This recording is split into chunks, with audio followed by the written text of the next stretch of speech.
दूसरी बात, जब वो सीता जी का अपहरण हो गया है, ठीक है, आई जस्ट मूव, जैसे मैंने कहा मैं कुछ लूँगी क्योंकि नहीं तो हमारी बात खत्म ही नहीं होगी, रामायण ह्यूज है।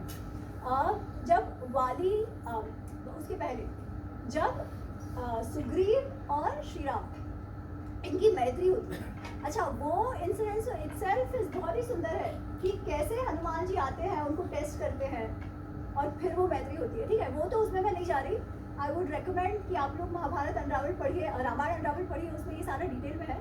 परंतु मैत्री जब हो जाती है तभी फिर ये है कि आप मेरे लिए क्या करोगे, मैं आपके लिए क्या करूँगा, वगैरह वगैरह। सुग्रीव कहता है कि अरे मेरी पत्नी को ऐसे वाली लेकर बैठ गया है, मेरे जीवन के पीछे पड़ा हुआ है, तो मुझे उससे छुटकारा चाहिए। श्री राम कहते कोई बात नहीं, तुम्हारी भी पत्नी को उसने दबोच लिया है, मेरी भी पत्नी नहीं है, तो मैं वाली को मारूंगा।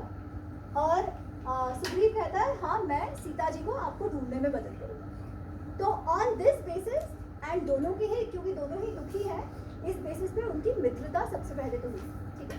अच्छा, अब वाली को जब मारने की बात आती है ना, अच्छा हम जनरली सुग्रीव के कैरेक्टर पर इतना ध्यान नहीं देते, बट सुग्रीव भी तो राजा था और बहुत ही स्मार्ट राजा था। केवल श्री राम ने कह दिया कि मैं वाली का वध कर दूंगा, इतने से उनको संतुष्टि नहीं मिलती है। सुग्रीव कहता है कि आप कह रहे हो बात ठीक है, और मैं ये नहीं कह रहा कि आई डाउट योर कैपेबिलिटीज, ऐसा कह के वो कहते हैं, परंतु आप वाली को नहीं जानते, वाली का सामर्थ्य इतना है कि पूछो मत, इसलिए आपका कहना कि आप वाली को मार दो ये मैं मानूं कैसे, ठीक है। दे हैव बिकम फ्रेंड्स, आप सोचो। पर वाली तो पर सुग्रीव सेज कि उसकी जो क्षमता है वो मैं जानता हूँ, आपकी क्षमता मैं नहीं जानता, तो मैं इस पे विश्वास कैसे करूँ। लक्ष्मण को वापस थोड़ा सा लगता है अरे ये क्या बोल रहे हैं। श्री राम कहते हैं कोई बात नहीं, लेट हिम टेस्ट मी। और लिटरली सुग्रीव श्री राम की टेस्ट लेता है। पहली बात तो सुग्रीव का वो ये approach, very very practical approach, और दूसरा श्री राम का रेडीनेस। उन्होंने अहंकार पे बात नहीं ले ली कि अरे मेरे को कैसे बोल दिया, जा अपना फोक दोस्ती फोक, नहीं। इसे नहीं, ठीक है, कोई भी राजा है उसे ऐसे ही सोचना पड़ेगा। आप अपने अलाइज जब बनाते हो तो उनमें एक्चुअली सामर्थ्य है कि नहीं ये तो टेस्ट करना पड़ेगा ना। आप जब अपने ग्रुप्स बनाते हो, आजकल तो स्टार्टअप सीन है, किसको फाउंडर बना रहे हो, सिर्फ मित्र है इसलिए बना दिया, या एक्चुअली आर टेस्टिंग कि what does he bring to table, right. Very very important to see कि आप लोग क्या क्या एक दूसरे के लिए कर सकते हो और क्या सामर्थ्य है। उस समय फिर सुग्रीव कहता है कि ये जो वाली है ना, उसने इस दुंदुभी को मारा है, वो राक्षस जो है उसने मारा है, और उसने उसका जो शरीर है उसको कितना तो सम डिस्टेंस उसने उसको उठा के फेंका था। तो आप अगर एक पांव से कर दो तो मैं मानूंगा कि आप में बहुत शक्ति है, ठीक है। तो श्री राम वो बहुत टाइम हो गया होता है उस बात को, तो दुंदुभी का जो स्केलेटन है वो पड़ा होता है। तो श्री राम ऐसे उठाते हैं और लात मारते हैं, उसको उठा के फेंकते हैं पैर से, अपने केवल अंगूठे से, पैर के अंगूठे से, और 10 गुना दूर जाके वो स्केलेटन गिर जाता है। पर सुग्रीव वापस बोलता है कि यार this is not enough. Why is it not enough? Because he says जब वाली ने मारा था ना दुंदुभी को, तब तो वो पूरा शरीर के साथ था, मांस के साथ था, ये तो केवल स्केलेटन है, तो आप 10 गुना भी फेंक दो तो मैं जज नहीं कर सकता इस बात को, आपको और कुछ करके दिखाना पड़ेगा। फिर वो कहता है कि वाली जो है ना, ये जो आप पेड़ देख रहे हो, वो एक पेड़ को उठाकर हिलाकर गिरा सकता है। आप अगर एक बाण से, केवल एक बाण से इस पेड़ को गिराओ तो मैं मान जाऊंगा।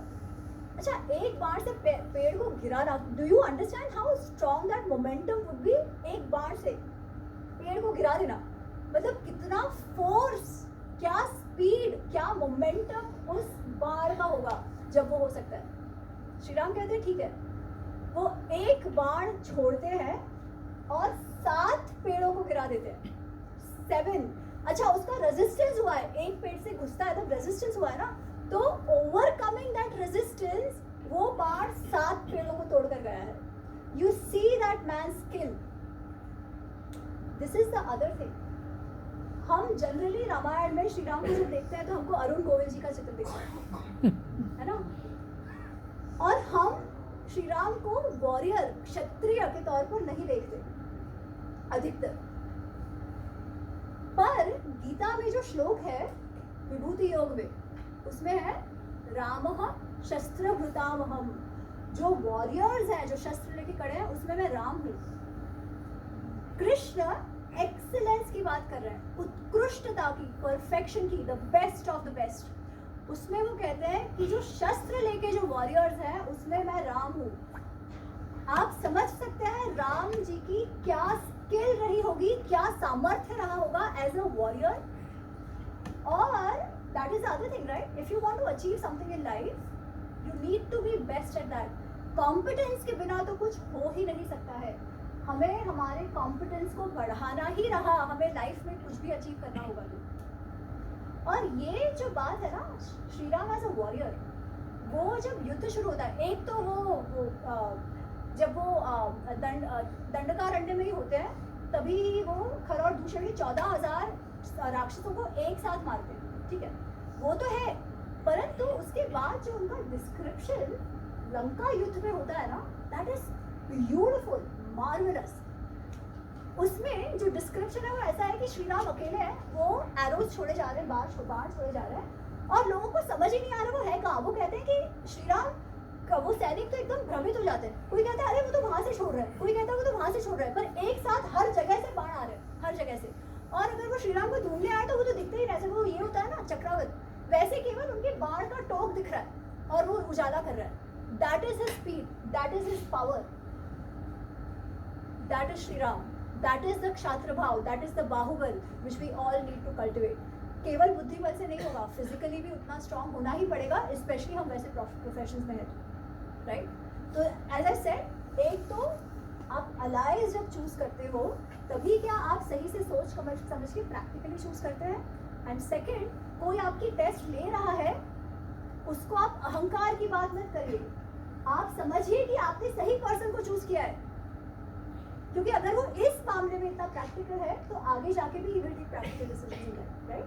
अच्छा, क्योंकि ये सब हो गया था तो उसके बाद जब सीता जी को ढूंढने की बात आती है, सीता जी को जब ढूंढने की बात आती है, तब सारे वानरों को इकट्ठा किया है सुग्रीव ने। और वो सुग्रीव का जो डिस्क्रिप्शन है ना, उसको ऐसे दिखाया गया है कि उनको ज्योग्राफी की बहुत समझ है, ठीक है, बहुत दुनिया भर की ज्योग्राफी उनको मालूम है। तो जब वो वानर सेना को एकत्रित करते हैं तो फिर सुग्रीव श्री राम को पूछते हैं कि अच्छा अब आप बताइए आगे क्या करना है।